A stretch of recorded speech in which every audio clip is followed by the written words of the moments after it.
좋은 날입니다. 오늘도 말씀으로 승리하는 하루가 되시기를 바랍니다. 오늘 생명의 삶 본문은 야고보서 5장 12절부터 20절 말씀입니다. 오늘 본문은 12절에 맹세하지 말라는 권고와 이후에 형제들을 위해 기도해주는 일에 대해 말씀하고 계십니다. 지금까지 야고보서를 보아왔던 맥락대로 야고보가 형제들에게 말하는 맹세하지 말라, 기도하라는 말의 정확한 의미를 알고 믿음으로 반응해야 합니다. 한 절 한 절 살펴보도록 하겠습니다. 12절입니다. 내 형제들아, 무엇보다도 맹세하지 말지니 하늘로나 땅으로나 아무 다른 것으로도 맹세하지 말고 오직 너희가 그렇다고 생각하는 것은 그렇다 하고 아니라고 생각하는 것은 아니라 하여 정죄의 받음을 면하라. 야고보는 형제들에게 맹세하지 말라고 말하며 하늘, 땅, 아무 다른 것으로 맹세하지 말라고 말합니다. 그리고 자신이 그렇다고 생각하면 그렇다고 말하고 아니라고 생각하는 것은 아니라고 말해야 한다고 하십니다. 이 구절을 단순히 해석하면 하나님은 모든 맹세하는 것을 싫어하신다고 받아들일 수 있습니다. 여기서 말하는 맹세는 엄밀히 말하면 거짓 맹세를 말하는 것입니다. 야고보가 12절에서 한 이 말은 예수님께서 산상수훈 중 말씀하신 마태복음 5장 33절부터 37절 사이의 말씀을 인용한 것입니다. 그중 33절을 보면 헛맹세를 하지 말라고 말씀하시는 것을 알 수 있습니다. 이 헛맹세는 거짓 맹세를 말합니다. 예수님께서 하신 거짓 맹세하지 말라는 말씀은 당시 예수님을 믿지 못하던 종교 지도자들에게 하신 말씀이었습니다. 그들이 한 거짓 맹세는 그들이 행하는 무언가를 하나님의 이름으로 맹세하며 그것이 옳은 일이라고 주장하는 것이었습니다. 그런데 그들이 행했던 일은 대부분 종교적인 허울만 있을 뿐이고 자신의 육신의 정욕을 채우는 일들이었습니다.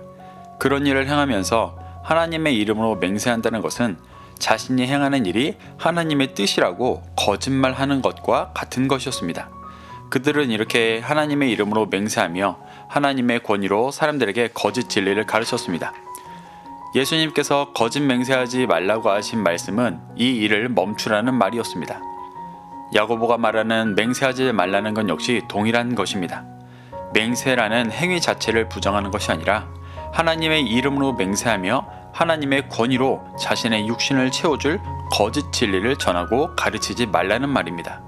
그리고 야고보는 자신이 그렇다고 생각하면 그렇다고 말하고 아니라고 생각하는 것은 아니라고 말하라고 합니다. 이 말은 자신이 말하고 행하던 가르침 중 진리의 기준에서 맞은 것은 맞다고 말하고 잘못된 것은 잘못된 것이라고 정직하게 말하라는 것입니다. 이는 거짓 맹세하던 자신의 모습을 회개해야만 할 수 있는 정직한 고백입니다. 이 회개가 전제되었기 때문에 이 일을 행하면 정죄 받음을 면하게 될 것이라고 말씀하시는 것입니다.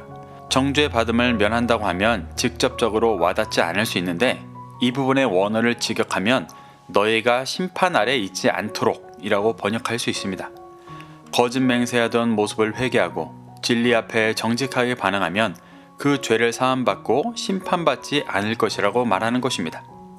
야고보는 이후 형제를 위해 기도하라고 말합니다. 이 말은 맹세하지 말라는 말과 전혀 다른 주제를 말하는 것이 아닌 회개하고 거짓 맹세하지 않는 자가 해야 할 일에 대해 말하는 것입니다. 13절을 보시겠습니다.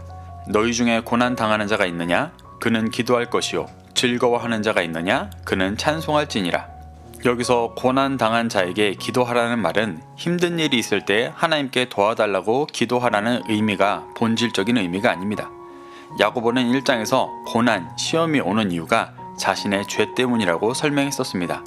그 죄를 깨닫고 회개하고 돌이켜 구원의 길을 가게 하시기 위한 고난을 주시는 것입니다. 그러니 야고보가 기도하라는 말은 자신의 죄를 깨닫기를 간구하고 회개하는 기도를 말하는 것입니다. 즐거워하는 자는 이미 죄를 깨닫고 회개하는 시간을 지나 하나님과 화평을 이루어 그 중심의 본질적인 즐거움을 누리는 자들입니다. 그러한 자는 죄인을 구원해 주신 은혜를 찬송하라는 말씀입니다. 야고보는 이 기도에 대해 더 구체적으로 설명합니다. 14에서 16절입니다. 너희 중에 병든 자가 있느냐? 그는 교회의 장로들을 청할 것이요. 그들은 주의 이름으로 기름을 바르며 그를 위하여 기도할지니라. 믿음의 기도는 병든 자를 구원하리니 주께서 그를 일으키시리라. 혹시 죄를 범하였을지라도 사하심을 받으리라. 그러므로 너희 죄를 서로 고백하며 병이 낫기를 위하여 서로 기도하라. 의인의 간구는 역사하는 힘이 크민이라. 야고보는 병든 자를 위해 기도하라고 말합니다. 당시 유대 문화에서 병든 자는 죄를 범했기 때문에 벌을 받는 것이라 여겼습니다. 여기서 말하는 병든 자의 초점은 실제로 몸이 아픈 것이 아닌 죄인을 말하는 것입니다.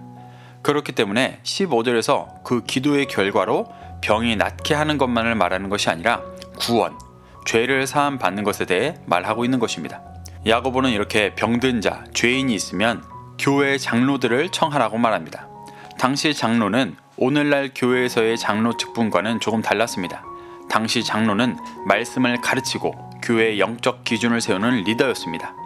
베드로전서 5장 1절에서 베드로는 자신을 스스로 장로라고 표현합니다. 야고보는 장로를 청해 주의 이름으로 기름을 바르며 그를 위해 기도하라고 말합니다. 유대인들은 구약에서 왕과 제사장을 세울 때 기름을 부었습니다. 장로들이 죄인에게 기름을 바르는 행위는 그를 왕같은 제사장으로 세우는 의미였습니다. 죄인을 위해 기도하라는 말은 그들을 회개시켜 왕같은 제사장으로 세우기를 하나님께 간구하라는 말입니다. 15절에서 말하는 믿음의 기도는 죄인이 죄를 깨닫고 회개하고 기름 부음 받아 모든 죄인을 구원하라 하시는 하나님의 비전을 붙잡는 자가 되게 하시는 하나님의 일을 이루실 것이라는 믿음의 기도입니다. 이 기도가 병든 죄인을 구원할 것이고 죄에서 일으킬 것이고 죄를 사함받게 할 것이라는 말입니다. 야고보는 16절에서 서로에게 죄를 고백하며 이 믿음의 기도를 하라고 권하고 있습니다. 의인의 간구는 크기 때문에 이 일이 이루어질 것이니 서로 회개하고 진리 안에 서서 왕같은 제사장이 되도록 기도하고 권하라는 것입니다. 그리고 야고보는 이 일을 행한 예로 엘리야를 말합니다. 17에서 18절입니다. 엘리야는 우리와 성정이 같은 사람이로되 그가 비가 오지 않기를 간절히 기도한즉 3년 6개월 동안 땅에 비가 오지 아니하고 다시 기도하니 하늘이 비를 주고 땅이 열매를 맺었느니라. 엘리야가 가뭄이 오기를 기도한 이유는 하나님을 떠나 우상 숭배하는 이스라엘 백성이 환난 가운데 그 죄를 깨닫고 회개하여 돌이키게 하기 위함이었습니다. 그리고 다시 비가 오기를 기도한 이유는 죄를 깨닫고 회개하여 심령이 가난하게 된 자들에게 진리의 생수가 내려와 구원의 열매를 맺게 하기 위해서였습니다. 그 열매가 이후 엘리야가 만나는 하나님이 예비하신 7,000명의 사람들이었습니다. 야고보는 엘리야가 했던 이 기도를 하라고 권하는 것입니다. 죄인을 회개시키고 구원의 열매를 맺을 왕같은 제사장으로 서는 자를 세울 그 간구, 그 기도를 해야 한다고 말하는 것입니다. 19에서 20절입니다.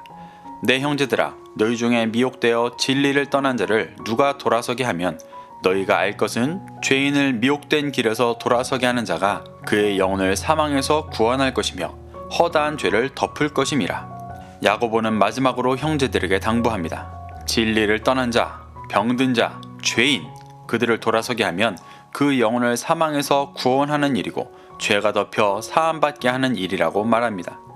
이미 이 일을 했어야 했는데 시험 가운데 낭망해 육신의 정욕을 쫓으며 타락한 종교 지도자들처럼 거짓 맹세를 하고 있던 형제들에게 다시 그들이 해야 할 일이 무엇인지를 상기시키고 도전하고 있는 것입니다.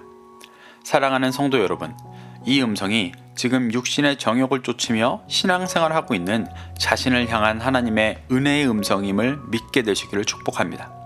이 말씀을 믿어 시험 가운데 자신의 죄를 깨닫고 회개하게 되시기를 바랍니다. 그래서 진리를 떠난 자, 미혹된 죄인들에게 진리의 말씀을 전해 그 길에서 돌아서게 하고 구원받게 하는 그리스도인으로 살아가게 되시기를 기도하겠습니다. 오늘도 말씀으로 승리하는 하루 되시기를 기도하겠습니다.